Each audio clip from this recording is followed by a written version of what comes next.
record. You are welcome to do the same. I am. Oh, here's a problem. Nobody queued up the music. I gotta stop. Oh, no, I did. Oh, the music. We'll figure that part out.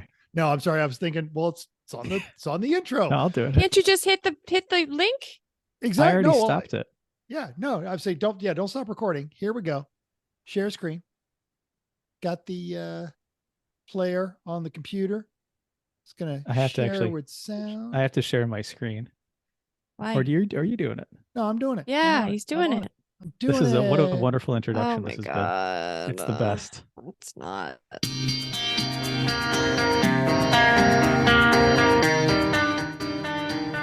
Welcome to Everyone Racers, a show designed for the world of low-dollar racing and oddball car culture. It doesn't matter what kind of Lemachamp or Lucky Track Dog league you run, SCCA or NASA, we won't discriminate, as long as you drive it hard and build it yourself.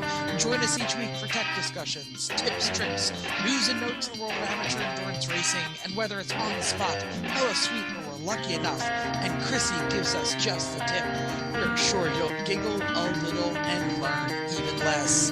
Everyone report to the paddock. This is Chris. This is Chrissy. There is no Jeff. And I'm mental. Sorry. We are Everyone Racers. Welcome to another Ferrari 290 MM edition of our podcast. Are you laughing because I'm giga blasting, or am I just that naturally funny? Okay, all right. Yes. on the recording that's going to go on the podcast, no one knows I'm giga blasting. Oh, they'll know. They can hear it. No, because it's on my computer and it's fine. Oh, all right. Perfect. Okay, never mind. The Ferrari 290 MM was a sports racing car produced by Ferrari in 1956, developed to compete in the 1956 edition of the Mille Miglia, hence the acronym MM. 4 cars were built, in case you wanted to know. On December 10th, 2015, RM Sotheby's sold the 290 MM driven by Juan Manuel Fangio in the 1956 Mille Miglia for $28 million. Assuming you're not driving a car that is worth that much right now, you should check out our E1R bingo card. And if you do have a car that's worth $28 million, we'd love to discuss sponsorship opportunities with you for reals for like the price of like one of your tires. So, check out that E1R bingo card. Let's kick it over to the most, I guess, interesting part of the week. What you working on, Chris? I've been doing more aluminum welding. Get Big surprise, out! right?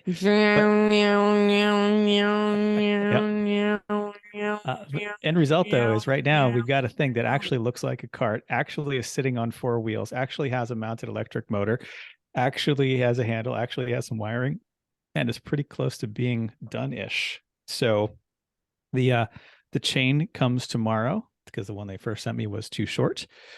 And then it put the batteries in, hooked the wiring up, and it should be operable. Then it's a matter of making the chair holding kind of AT frame thing in the middle, and that's it until something breaks. But it's a good start at the very least. But it's been a lot of work. I'm looking forward to having it done because this weekend we have to go get the Mazda out of storage and race prep it to get it ready to go. Sounds like a busy weekend. Yay. Yep, yeah, in addition to a holiday, there's that. Yep. So I find other things to do because I can't weld, nor can I. What?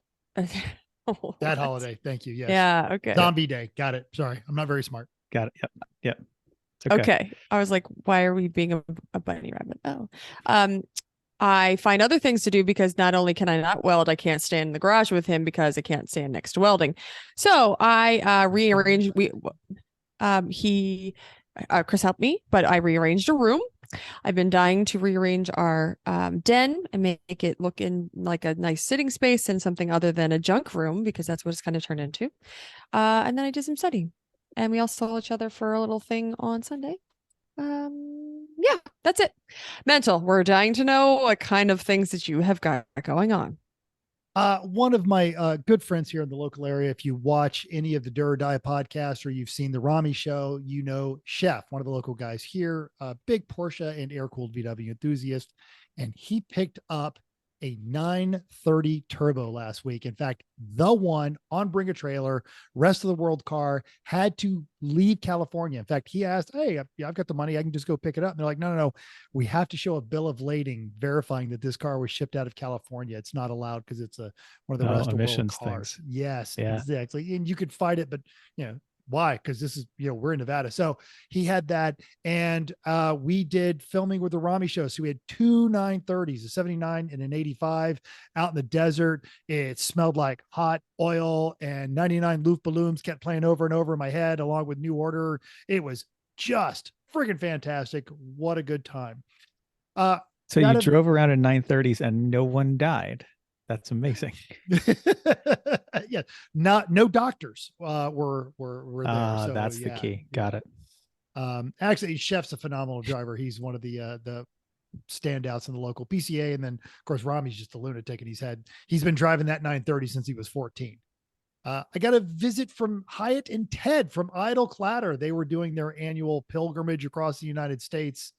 Hyatt is coming back he's like living the dream because he's a ski instructor, and then he goes and he works on surfboards in the summer. So he is just, wow. Yeah. Right. Wow. People vacation. Right. People dream to have lives like that. Yes.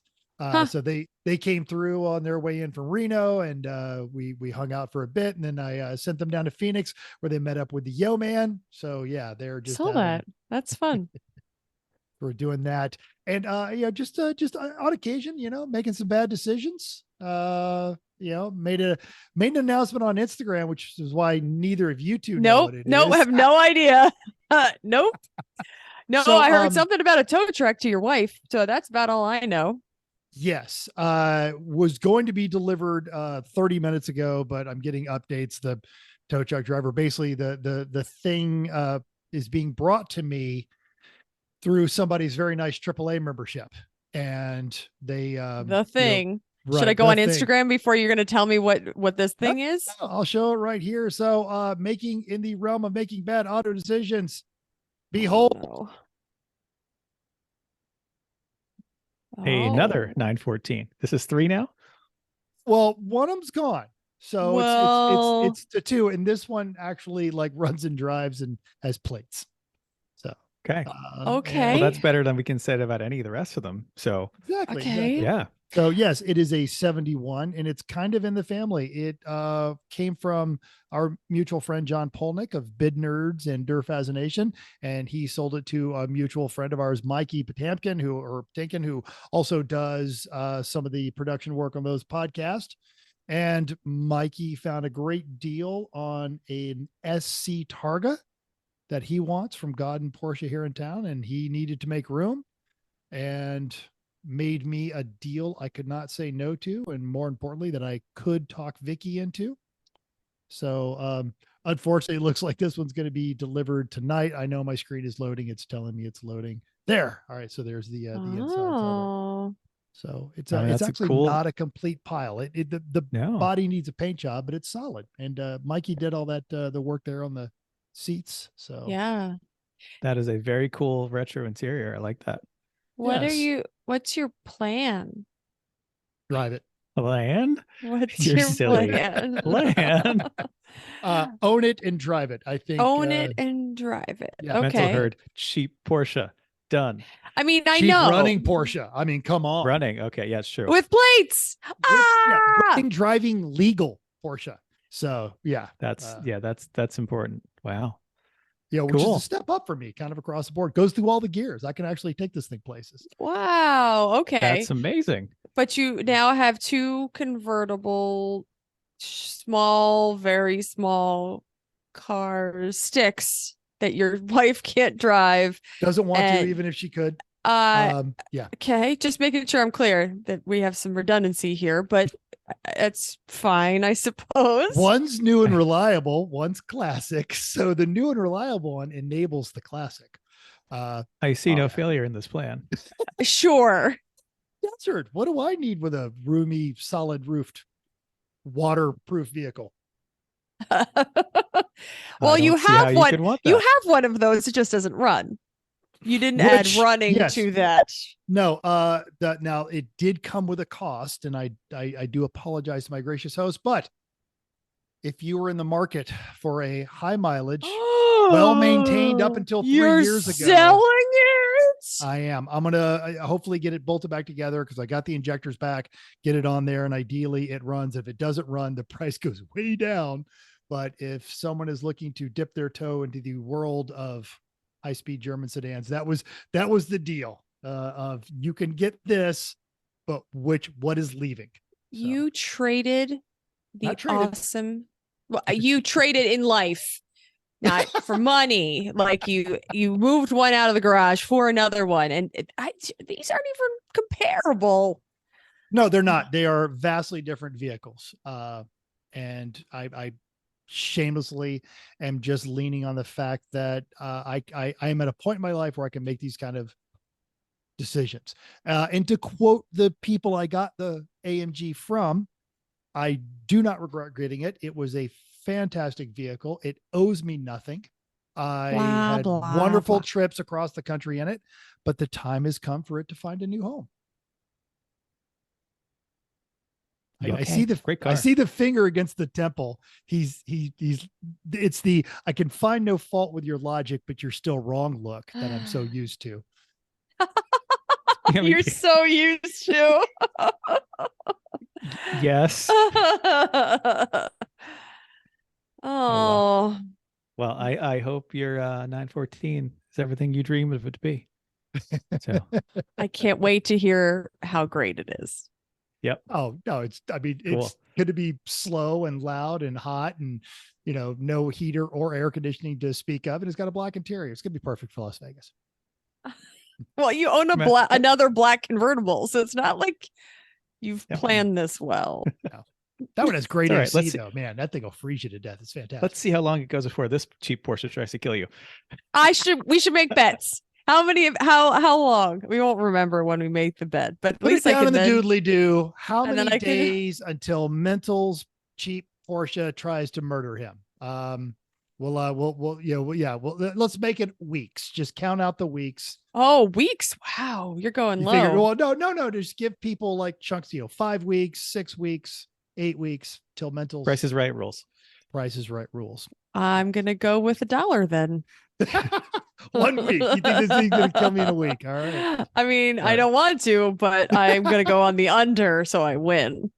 It's the same reason I have to quit betting on Perez. I don't Yeah, want to quit betting, you but just I have want to go- win. Yeah. Oh, well, unless he comes in. If he starts from the pit lane, then she has a harder time That's trying to tough. win. All right. Chris, Ready? You want to get in on this one? No. Oh, what? Oh. On the over under? No, I'm gonna wait till it actually shows up. All Good right, fair idea. enough. Your clock is ticking if you haven't received it yet. No, I've got all the way to 1 week, so that's already taken. So now I have to decide how many potential weeks after that it might And be. if you've Okay. got to guess, put it down in the doodly do. Okay, Chris. ready? I'm News ready. and notes.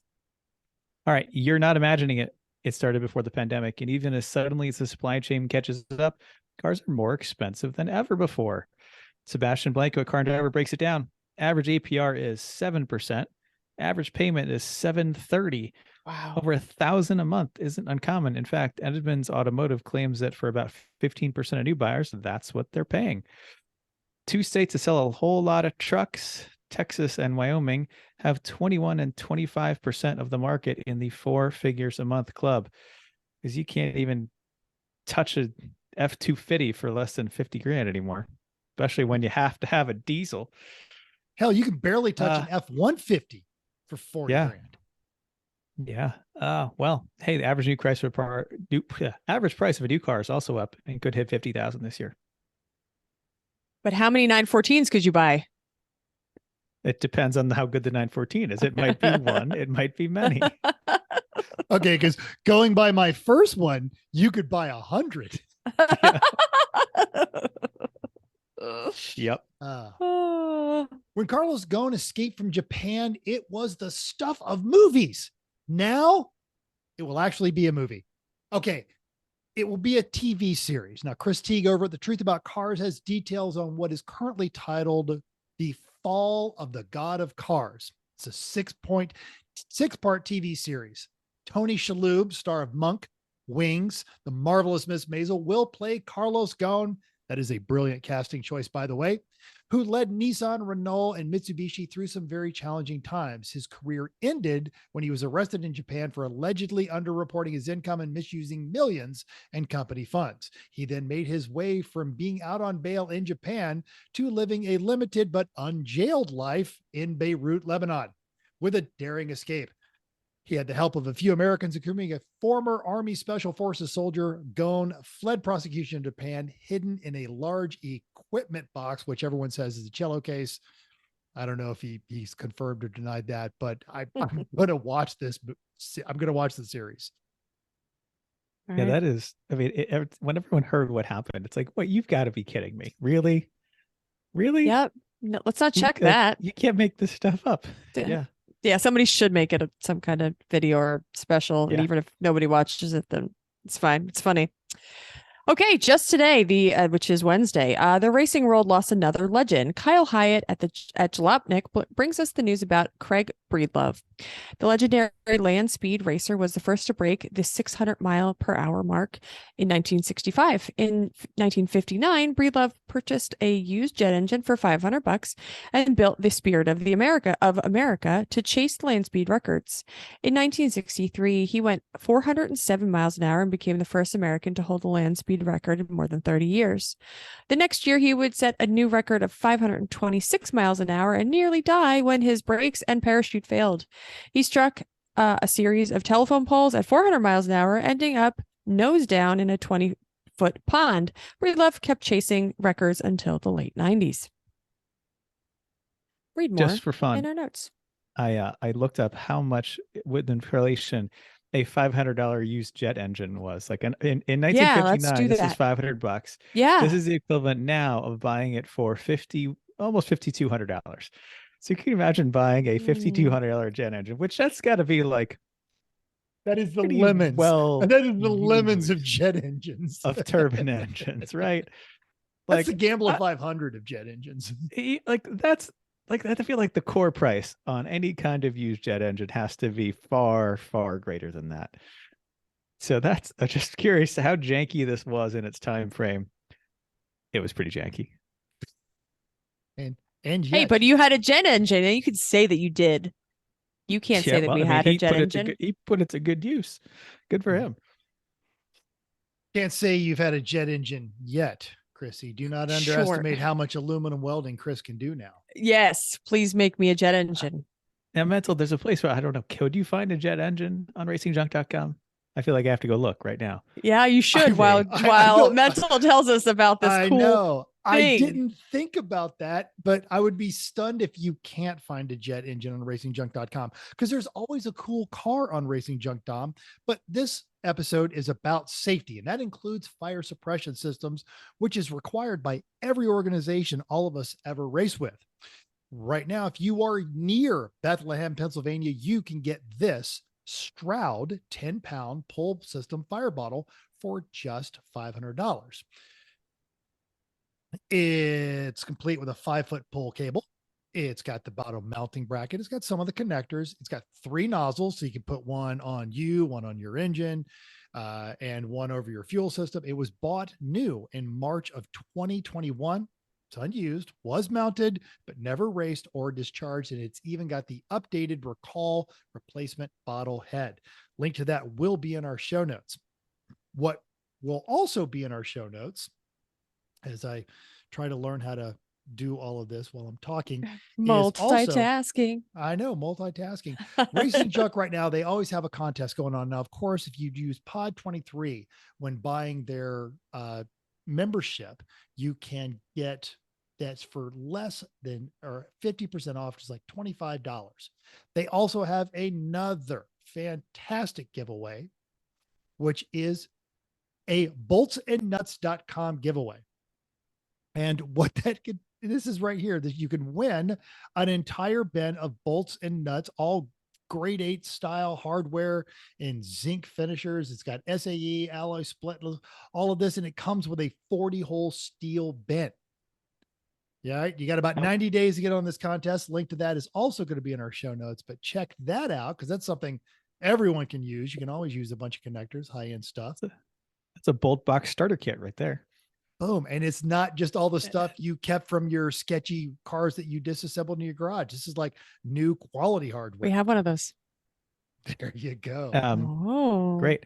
And I would try to screen share right now, but apparently the host disabled participant screen sharing. Could you, oh, I don't know if you can provide me with screen sharing as the host. Also, while we're talking about this, Bethlehem, Pennsylvania is very close to us. We're actually headed there on Friday. So if you guys need, if anybody needs a fire bottle for Pitt, we might be able to negotiate something. So let us know. Reach out. I don't know how Jeff does this. This is bad podcasting. This is bad podcasting. I'm going to send this. Here we go. Boom. I've got it. You got there it? It is. You should be able to share now. He went through all the screens. So when I ask, can you guys buy a jet engine and racing junk? Yes. Of course you can. It just might be in a drag racer. Oh, in a Mercedes. Yes. This is Look at this. It's called the Jet Limousine. It is a Westinghouse J34 powered jet car. It has two bodies. One of them is a Mercedes W126 limousine that's pink and fire and lightning. That is sorry for party all over it, baby. Oh, my. This is one of the bodies that it has. Otherwise, under the frame, it's just, it's a dragster, but it's a jet dragster. Oh, and this thing is unbelievably cool. It is. If you have $45,000. Well, see where it is though. It's in Hawaii. How the heck am I going to get it from Hawaii? Doesn't matter. I love the legitimately aircraft gauges in it because the jet engine. Yeah. Comes with a 44-nut gooseneck trailer, which shipping off Hawaii, kind of expensive, I'm sure. You limited yourself by making a really cool car in Hawaii. I mean, it's the coolest jet dragster powered Mercedes in Hawaii. Let's assume it's $5,000 to get it shipped from Hawaii. So you are now at the Bonneville Salt Flats for less than $60,000. That is wow. Nuts. I'm impressed. Yeah, it's more of a dragster than a high-speed racer than a land-speed racer. It's, quarter mile at a time, but still pretty great. Thanks for finding that. Racing junk is amazing. There's lots of jet dryers. And here's another guy that says he's got 5 Westinghouse J34 to 48 jet engines, 5 in running condition for a jet car or track dryer use. Doesn't say how much they are, but there's 5 of them. I only need one, friend. Can I just have one? You know what? I'm sure he'd probably sell you one, but there it goes. You answer is yes, you can buy a jet engine on Racing Junk. Multiple jet engines. Yeah. Racing Junk really does have everything. Just amazing. Just get the pro membership. Then you find all kinds of fun things. Twitter, all that stuff got you down. Bam. Racing. I've never gone to Racing Junk and gotten depressed. I did when I went to one of the sections that only has 3 things. Like I was looking for pit vehicles. Like every once in a while I go to one and there's only like 2 or 3 and I'm like, oh man, that's the only time I'm sad. And there's not enough things fun things that I want to look at. All right, let's move on. Upcoming race. There's no upcoming races. Never mind. No, it's but Easter, I just said right. So I also said let's talk about recent results. Okay, so there's no upcoming. So we're going to talk about the Pacific Northwest at the Ridge. Overall went to 199 in lieu of therapy. B class. In second place. That's the Corrado, the J. St. Clair's multi-winning Corrado. Oh, that's not the Chodas? No, B class. Yes. Oh, there should be a couple spaces here to say. So yes, number 199, the Corrado, that one. Okay. Yes. Thank you. I'm sorry. I was moving on. B class, second place. What? That's not a B class. Well, welcome to A. Okay. Second place, 1 lap back was the 74. In its defense, this is the first time that Chodas never Chodas. Right. Second, because it won C at Button Willow. Yeah, but you can win C with a bit of Chodasing, but they have been fighting this car for years. Mm-hmm. years and years and years, and they just keep doing it. And Yep. this time it actually worked. That's amazing. One of our Sorry for Party Rockin' crew was up there, and they told me that when the tracks, because it rained all weekend, no one got any clean laps, but one of the drier parts that the Chodas managed to throw down a 159. I don't know, remember if that's good. Yeah, or if I not, don't but remember Rich- if that's good. Apparently it's very good. Mhm. Yep.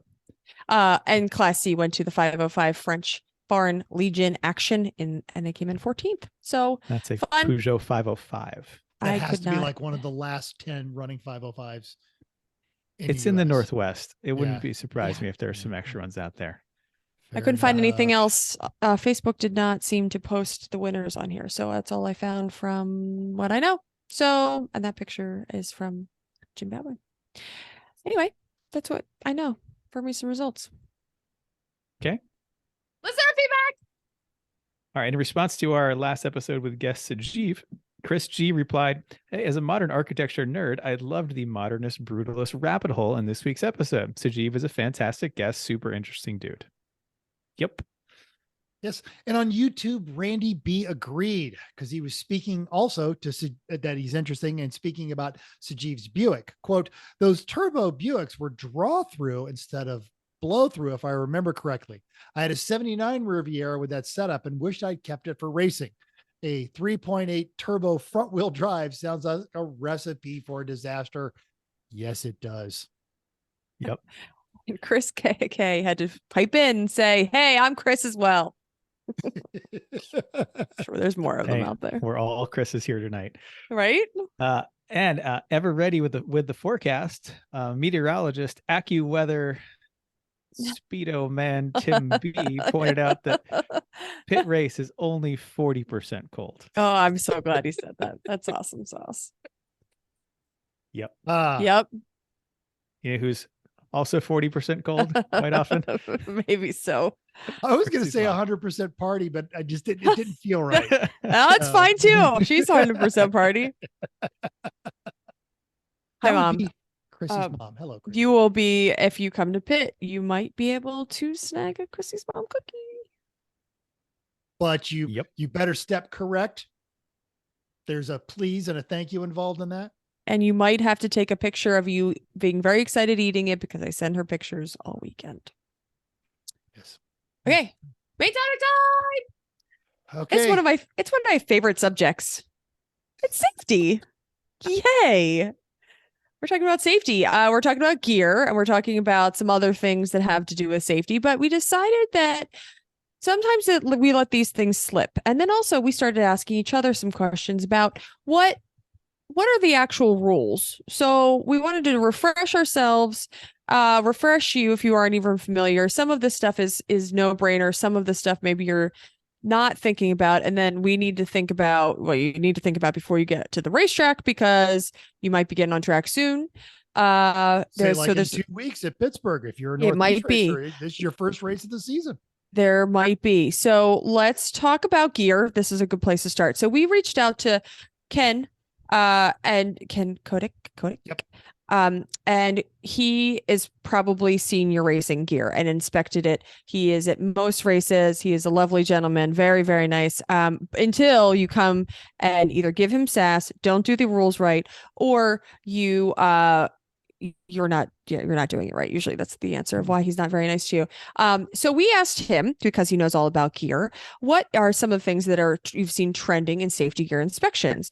And I've also done safety gear inspections, so I know the good and the bad.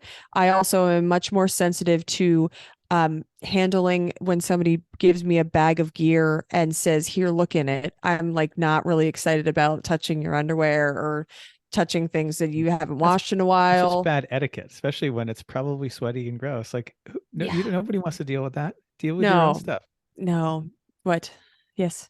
And I've had that issue where like, hey, go ahead and put that suit on for me. And I get the teenager eye roll. And I'm like, look, man, I don't want to touch your sweaty suit. Nope. And then you kind of see 90% of the people kind of like process it like, okay, that actually makes sense. Right. So especially for lemons, you should wear your suit, carry your gloves, Hans, and helmet but throw the suit on because they are looking to see, and yet take it all out of the bag. Don't bring a bag and set it up on the table. I know you didn't wash that stuff after that last race. And it sat in that bag all. And even winter if you did, long. maybe you just smell bad, and I don't really care to do that. Also, sometimes even your helmet is already sweaty, and that's kind of gross too. So just have it all out there so I don't have to touch you, and I just give you a sticker. That's really what it comes down to. Anyway, so let's talk about helmets. So we need to make sure that they're in date. They go outdated in 10 years. And damage. So some people care more, some inspectors care more than others about damage. So I had somebody who was kind of inspector turned up to 12, and I had some marks on my helmet, and because of getting in and out of the car, if we have a low helmet, if you hit the top, they said, yeah, rejected because it's probably broken because you probably dropped it. And I was like, nope, just getting in and out of the car. So make sure that it looks that was with a matte helmet. I think that really you could see when it was matte, it was whenever I scraped the roof or it just, fell from the chair to the ground, that kind of thing. So if it looks beat up, sometimes that raises eyebrows. Making sure it's the right type. So there are motorcycle helmets. They might look the same. So make sure when you're buying one or buying it from somebody else, if you don't have one, that you're buying the right type.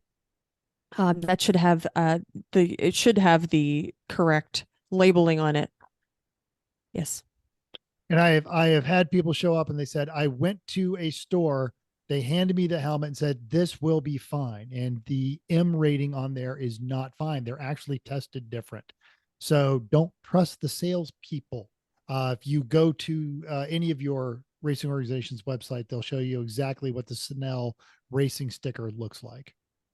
Yes. And even sometimes I've had at least one helmet that we had a hard time understanding the labeling, and it didn't look like one, didn't really say an M, didn't give the correct one. So just make sure that your helmet has the correct labeling in it. Hans device. So make sure that you have some kind of neck restraint and making sure that it is in good repair, that the tethers are in date. And so there's recommended replacement every 5 years, but it's just recommended. And I would say, like we're going to talk about with anything that looks bad, like it's going bad, fraying, any of that good stuff, just get them redone, and then you have it done. That is currently a judgment call, but I would say that's an easy one. Of neck restraints need to be in good. They're trying to do a good job, and you need them to work when you need them. Duh. And it's also not very expensive or time consuming. Do this in the wintertime, or when you get back from a race, send it off like I'm looking for right now and what Next Gen's process is. And they say must be recertified every 5 years. Okay. It's $114 to have it done. So much less than the cost of buying a new one. And so what they do is they get you obviously a new SFI sticker, replacement tether. They inspect it, labor, return shipping, all that stuff. Seems pretty reasonable for something that's designed to keep your head on. And also, if you decide you want to go get a new one, you might have to replace the connections to your helmet and other people's helmets. So you have to commit to, if you're going to be a Hans, and that's what especially if you share them. So our team shares them. So we make sure that if one of us is going to commit to do that's your own thing. So you can't play a part in what we can't trade, is what I'm getting at. So make sure that go ahead, Metal. Well, and I had my Hans, because you guys use the Defender. I have a Hans. I had mine done last year for $70. They did the padding, the new tether, and I like the old school flip up ones. They're about to age out, and they're going to tell me I can't use that one anymore because I like it. I feel it's easier to get off when I'm in the car. So I do that. But you literally Google Hans or Defender recertification. And for the Hans, there was a company on the West Coast, company on the East Coast. And because I was using the old tethers, the guy even called me, am I putting on the right tethers before I send this back to you? That's called nice. me right from his workbench. I'm like, I really appreciate that. Thank you very much. Wow, that's great. And they tell you it's about a month turnaround because they've got volume. But if you time it right, I think mine was in my hands in a week and a half. And I do want to touch on the thing that Chrissy talked about. And I apologize for making us jump back. But if you're watching this on YouTube, I'm going to bring up what the Snell stickers look like as soon as my slow ancient Matt catches up. And what you see here, the stickers. Now, if you see on yours M and a year, That is a motorcycle certification and it's wrong. It has to say SA. Anything that says DOT, absolutely useless for racing. You need to have the Snell SA. And right now it's, we're 2015 was Chris, you got this. Yeah. Well, we're in 2025 ones now, I think, or Yes. 2020. So okay. but 2020 is as old as they could be. That's okay. Yes. Yeah. Right. The thing though is that the DOT doesn't preclude the helmet from being acceptable. Like I have had SA rated helmets that are also DOT, but if it is only DOT, not going to work for racing. Good. Yep. Spend the money. Yeah. And watch out for there's a good time to inspect all your stuff. Like look at your visor. Is it all crazed because it's been years old and you've never really cleaned it right because you don't know what the actual proper cleaner is supposed to be and you've ruined it? Do you want to talk about that for a second? Because how I know. we got time. So let's go ahead. Well, like Stilo says you can't use Windex on their helmets because it's got this very special anti-fogging component in it. And they're not the only one. And if you have ruined it, which many people have, you have to replace it because otherwise you can't really see out of it. There is a very special spray cleaner that you need that if you look on Stilo's website, it tells you, and you can buy it. That's just an automotive degreaser. It's not Simple Green. It's a different one. So it's something you need to be careful of. And very easily, you just over time, maybe one of the bits is starting to crack. Just replace that now. They're not hard to do. Okay. And they're cheap and you get the cool like iridium ones, everything. Yeah. Yeah, they're not super cheap. Well, it depends on your helmet, I guess, which visors it uses. If you have the expensive helmet, your visors aren't cheap either. Okay, let's talk suits and gloves. Okay, so the age is something we need to think about. How good of shape it is in. If you are very good on your suits and wash them appropriately and then put them away and don't touch them, then maybe yours is better. But looking out for holes and tears. So we were talking about this with the couple of us about how to. Do you have something in here later about fixing them? I do. I've had to repair them here. So if you want to talk about suits, then I'll go into what to do when they're not doing that. Sounds great. So the suits need to be multi-layer suits, or a single layer needs to have Nomex underwear. So making sure it's so sad to get to the track and realize that you don't have your underwear isn't SFI, right? SFI, I think it needs the tags on it. It can't just be something that looks like Nomex underwear with no tag. It doesn't really matter what it is. I'm pretty sure we've had at least one arrive and drive that showed up with that. And that doesn't help anybody. Then you're scrambling. So making sure that you have those and your single layer, your double layer, multi-layer, or single layer with Nomex. Shoes. This is a good one. Shoes, you need to make sure that you're looking at the soles. There's plenty of cars. We've had some cars that have melted said soles of shoes. Then you totally lose a layer of a protection on your feet, which many fires start near your feet. So this is something that you really need to consider. And if it's getting that bad, you need to really consider, should I just get a new pair right now? I know Chris played this game. His were pretty melted. And he was like, well, we'll wait till Christmas. You really need to consider because you want to save the bottom of your feet if you have a fire. So I think make sure that they're not split, they're not separated, because that happens pretty easily as well. So double check your bottom of your shoes at the very least.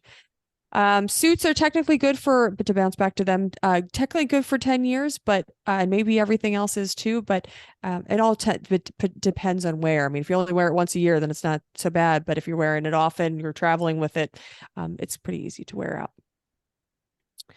If I may, I don't know if this will show up. If you can see out my window, right about there. Oh, there is a tow truck. Oh, there's a tow truck. The yellow Porsche. Yep. Look at that. Oh, okay. Well, we'll talk fast so you can go retrieve it. All right. So yes. Yep. Talk amongst yourselves. So, hey, let's say you've got this suit and maybe it's still in fine shape, except you know what? You sat on something and moved and now there's a tear in your butt or anywhere else. But that's the kind of thing you rub against a sharp edge on the car. You just put a tear in your nice, expensive Nomex suit. That's a shame because now it's not going to pass tech. So what are you going to do? duct tape. No, don't do duct tape. Don't put duct tape on your suit. We might know somebody that. that did duct tape for a while. Don't duct tape it. All right. What is the right answer? Well, you've got to fix it. And the way to fix it really is with the material it's made out of. This is a fire safety suit. The repairs need to be fire safe as well. You can't just get whatever needle and thread you happen to have in the little sewing kit downstairs. You've got to do this properly. So there is Nomex thread. There is a Nomex replacement fabric. I found at Pegasus, for example, that's a nice, easy place for most things sourced. We see that they have rolls of it in different colors to make sure you've got it right. And it's also great for you to use. Right. So you different colors, so it'll match your suit potentially. If it's just something you can stitch up, wonderful. If you need to put a patch, they have bits of fabric too, so you can take that and cut and make a patch and sew that on your suit to make sure it's a good quality repair. Chrissy? Is it expensive? No, it really was surprisingly inexpensive for everything. Is it one of those things that it's like helpful to just have a black roll of thread and just in case? Yeah, it might be. Especially if you have a larger team, that definitely might be something you want to do. So I'm looking up right now. A spool of Nomex thread for a 100-yard spool is $11. Oh, great. Right. Does it say besides it being Nomex, this is the right answer. What's the wrong answer of using a real thread is probably better than than duct tape and not patch. Well, real thread, like a cotton thread, if you are on fire, the cotton thread will burn and now there's a hole in your suit. Right. So your suit is no longer effective. So if you're on fire, chances are your suit is no longer effective anyway. No, that's the point. Your suit is effective for a certain number of seconds, and if there's a hole in it, now you have no. I thought you meant like after the fact, like no, the next race. Your suit is ruined. Okay. Fire suits are one-time use items. I got it. I got it. If you are on fire, that cotton thread will melt quickly. Now all of a sudden there's a hole, so wherever that spot is has no fire protection anymore. Got it. That's the problem. So for the $11 that it costs for the Nomex thread, go for it. And also, the Nomex material that I'm seeing here, it is a 60-inch wide piece, and it is $30 per foot of a 60-inch wide piece. So it's 5 square feet is $30. Okay. I don't think you'll ever use 5 square feet. No, chances are you're using a 2x2 and a 4x4. Like you're usually only patching a tear, right? Like that's typically, unless you're making your own fire suit, which is amazing. Yep. Which won't be certified. Here, I didn't even know this existed. Yeah. They have Nomex Velcro, 1 inch wide per foot. So if the Velcro has fallen off of a spot on your suit and you want to replace it, great. It's $13.29 a foot. You might want to add to cart, because I'm pretty sure one of my 3 sections of the front of my suit, I think that's coming off. And they have Nomex zippers here too. So if your zipper's broken, and which you really shouldn't be using your suit if your zipper's broken, but if you want to salvage your suit, the zippers are between $20 and $23, depending on how long they are. So like all this stuff is quite reasonably priced considering how expensive race suits are and how important they are. I am now adding to cart for everything. This is great. If you're one of those big money racers, or you're racing one of those series where they have mandatory sponsors, and you don't want to show up looking like that with the other one, Velcro, different patches. Sure. Great. Great. All right.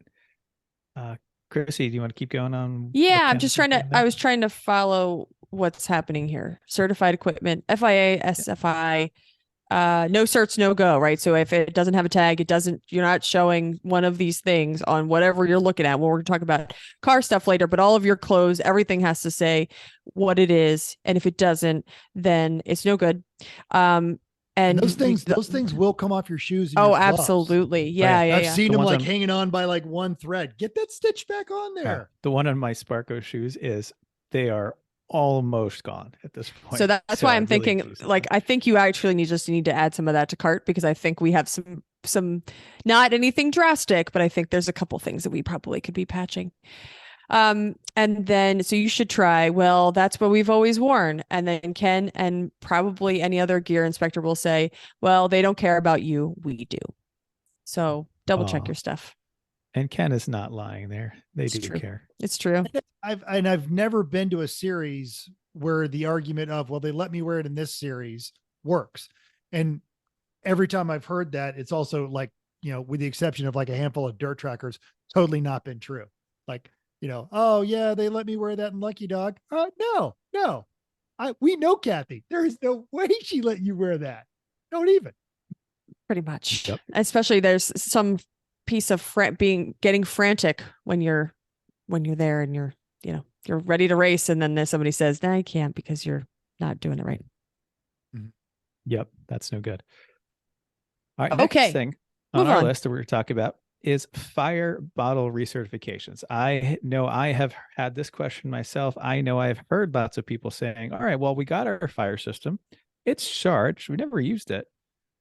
Do I really need to get it recertified every 2 years? Because there's no good place to do it. You got to ship it. The hazardous fish makes it expensive. Right. Okay. So I will say I know we have passed tech with a charged bottle that was out of date. Okay. That being said, let's go to the rules. Let's see what they actually say before we go into more conjecture here. Rules 3.6.3 onboard fire suppression system says a fully charged, securely mounted SFI or FIA, and especially they give the ratings there, certified onboard fire suppression system is mandatory. Minimum acceptable is 3 liter or 2.25 kilo. Larger volumes are recommended. And here, where it comes to the important parts. All fire suppression systems and components must be installed to homologation documentation and manufacturer instructions. Per SFI and FIA mandate, all systems must be serviced every 2 years by the manufacturer or its authorized service agents and must carry an active service or maintenance label showing the last service date and service due date. So right there, that seems pretty clear to me that the rule is it's got to be following the manufacturer's recommendations, and per SFI and FIA mandate, they have to be serviced every 2 years. Okay. Question answered. Is something you plan ahead in the off season, get it taken care of. With the adoption of mandatory onboard suppression systems by every organization I know of, and I might be missing a couple, not counting, the Freedom Factory or your local Circle Track. There are more and more people that are becoming certified to service these systems. I know you've got you guys use Stable Energies up there in northern New Jersey. Usually, yeah. Yeah. Donnie's got I remember when we were down there for Sebring, Donnie had a guy right around the corner. I want to say there's a shop at Button Willow out here in California and a couple there in Los Angeles that are authorized to service those systems, make sure everything's good and charged. Really, the time if you ever have to pull that handle, you really want to wonder? No. Not at all. Optimum is you never pull that handle. Right. But should and you know where to. where the handles are. Got to start there. Especially when your eyes are closed, when your helmet is full of smoke. Not that it's going to be, but make sure you know. And I just happen to be looking right now about where we can get where you could get them done. Otherwise, like we've had ours done at Pegasus, but the hazardous shipping is rather expensive. But I'm looking right here, and I just happened to Google this and find that apparently Discovery Parts says 125 return shipping included, which becomes a much more appealing process. But I haven't looked more on that in their website, but that was what it says. If so, that's a fair price. Mm-hmm. Yeah. Interesting. So, cool. Thanks and for. I've seen like in the vintage aspect, people like they show up at tracks where they know there's an organization that will do it, and they make an appointment, or they've got an extra system. They rotate them out. Yeah, hey, every once in a while. Here. Yeah. Yep. So, all right. So that's what makes that racing junk suppression system look pretty awesome there. As long as it's in date, then you're good. Yeah. I think it said it. Well, it said it was within date. I'm pretty sure. Okay. Excellent. Okay. All right. Belts. You got to have them. They've got to be certified. Now, the dates and the attachments, that's the easy part. What about everything else? Do you have them where they rub as they're coming through the seat? You got a larger person in there that forces the belts to go to the outside. Actually, instead of just checking the dates on there, take some time to actually look at them. Make sure there's not a rub spot on your chassis or on your seat that they're fraying or tearing through. It's not something that's going to get you kicked out of tech inspection unless it's blatantly obvious, but it is a point of failure that you don't want. You got a habit of standing in your seat and doing stuff, look for mud, because what happens with that is you get dirt and grime that starts to get mashed into Standing in your seat? When you're I've doing seen stuff, people working on stuff. Oh, Yeah. I've seen people like getting in and out of the car. They stand on their seats, and No. people have done it in our car, and I go, "Oh, don't do that." Yeah. No Because way. you're mashing you're mashing abrasives into the belts that will actually start causing them to fail. Mountain climbers are really big about this, about their ropes. So looking at that, is the stitching coming undone? There was a time you get a lot of belts reserted, and all of the major manufacturers are getting away from that. They don't want to resert the belts anymore. So, go in there, but look at that stitching, make sure it's not coming undone. Are the mechanisms moving smoothly and easily? Are they catching? If you got the old school duckbill, is that little leather thing starting to get in the way when you're trying to lock it together? Or when you twist the knob, does it not want to click back and slap into place? These are all things that you're going to want to do. You ever been in a race car at speed and suddenly hear a click and look down and realize you've got a belt undone? You will add 10 seconds to every lap trying to slap that sucker back in. Not fun, because you got to do all of them. You got to do all 5 of them. Have you been on the radio when this happened to multiple teammates? Because we can't say that's never happened to us. Yeah. And as a team that once held a belt up out of a car in a pit stop, maybe reach underneath that car and give each one of those bolts a little snug those back into place as you're pulling it out. What do you call it? Those clips, cotter pins. Make sure it has cotter pins. Yeah. Or I will say, don't use just don't use the bolts. The clip into the eyelets are the best. We tried using the eyelets to bolt in some ones. That's where we ended up holding a belt up at a pit stop. And it's really terrible. Talking to each other during a pit stop is really bad. But when you don't understand why this belt is in your hand and it's not stuck to the car, they're like, anymore. Yeah, put the belt on. I'm like, I can't. The belt, it's here. Right here in my hand. Yeah, right in your lap is what. If for podcast land, you don't see where our hands are. They're not anywhere close to where belts should be. So, yeah, there's that. So unless we've got around the horn, what are we missing, folks? What else? What other, as you are getting ready to go do your first race? I know I just did mine 2 weeks ago. So I dug my safety gear out and I actually made sure I had everything. I thought I knew where I'd put it away. And it turns out this one occasion I was actually right, but I didn't want to be in Nolans, 3 time zones away from where I am now and realize I was missing something. Sometimes you could borrow it, sometimes you could buy it, but it's just a whole lot more peaceful when you know you've got it, when you know it's in good repair, and you know you're ready to race. But what else? What else, Chrissy? Now I've got nothing else on this. It's just a bit of checking and prevention before the race will save you a whole lot of hassle. So one thing that we didn't talk about on here is socks. Socks, because we have multiple pairs floating in our bag. Usually we do wash them after a race. But they don't always have I don't know that they all have tags on them. They're usually just they're just Nomex.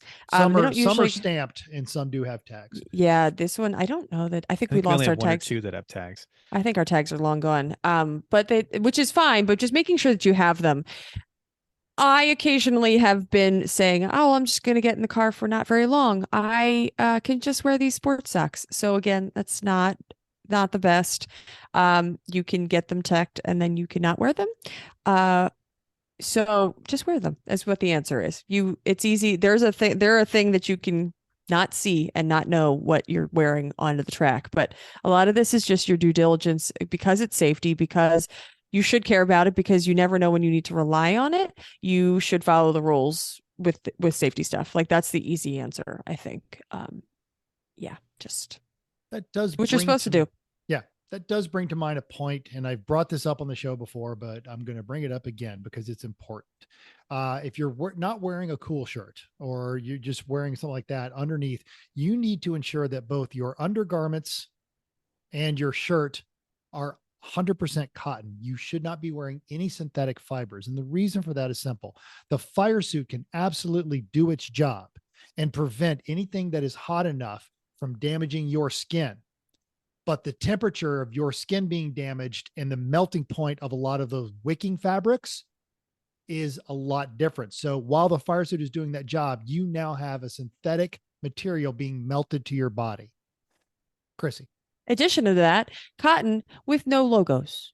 So when you have a logo on your shirt, exactly what you said, not just a synthetic fiber, you can have a cotton shirt on, but now Chris has this nice Mercedes logo melted to his chest because he right metal. That's pretty metal, right? Yeah.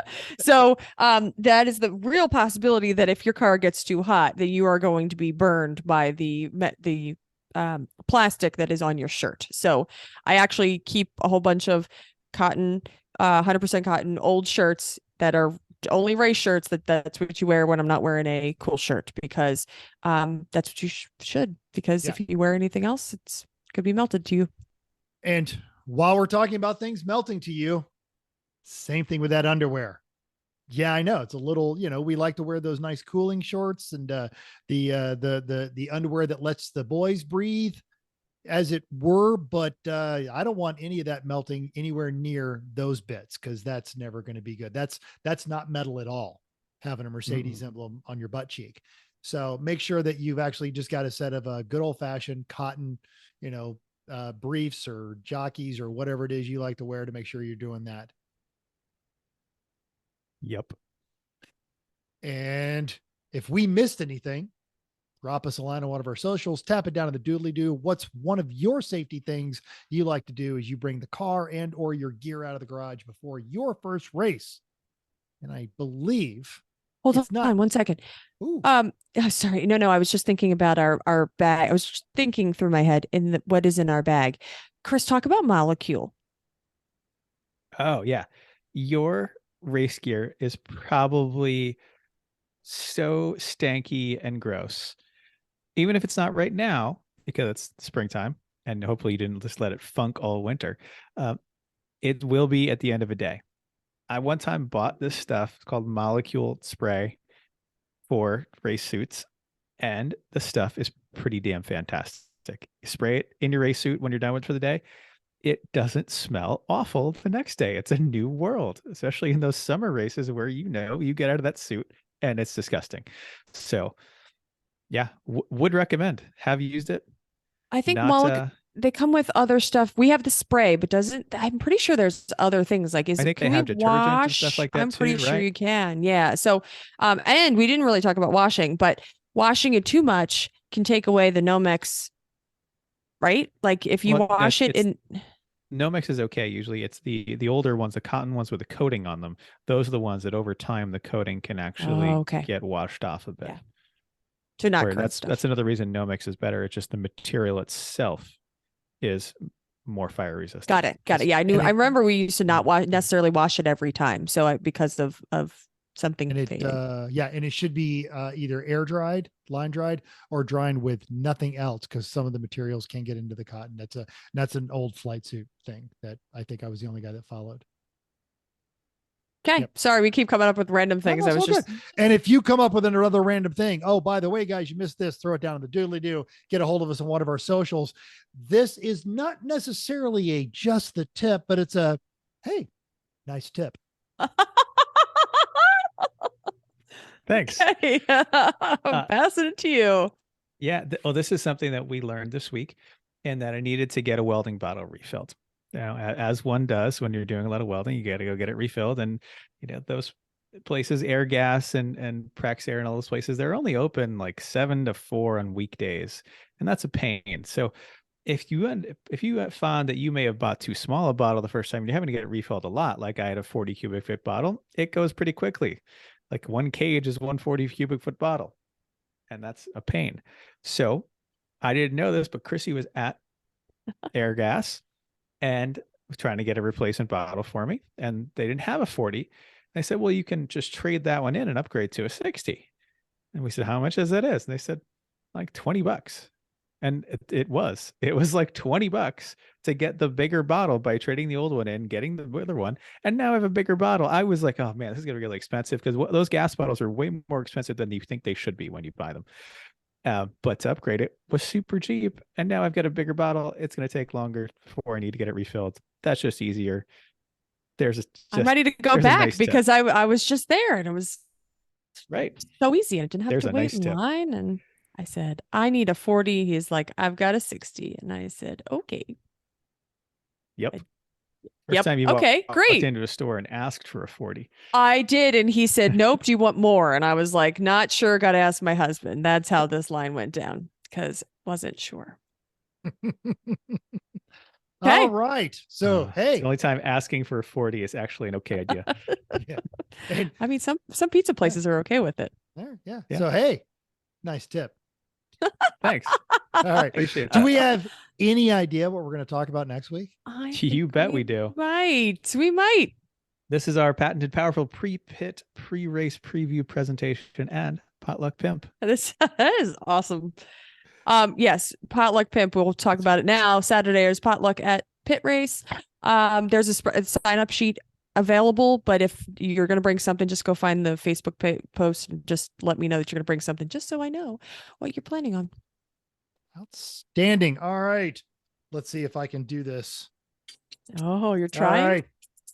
Thanks for downloading us, and we hope you enjoyed this week's edition of Everyone Racers. We also hope you'll join us in the world of driving, racing, and building, because everyone can be a racer, even you. If you enjoyed this podcast, caress the subscribe, like, all that button. It's totally free. Go to iTunes, give us a 5-star rating. Even if you hated us, give me a 5-star rating and tell us why we suck. If you have any questions, show ideas, hey, nice tips, drop us a comment on our Facebook page, Everyone Racers. Email us at everyone.racers@gmail.com. You can still text us at 484-243-0455. Had a great conversation with the guy that is doing the Vannenball last night. Find us on Instagram, Twitter at Everyone Racers, and YouTube and Facebook under Everyone Racers. And we're even still on Reddit at /E1R. Look for pictures of my new 914 that just got dropped off. It's sitting in my driveway right now. And thanks again for joining us. And until next week, keep that shiny side up. Unless, like that 914, there is no shiny side, then just keep those wheels down.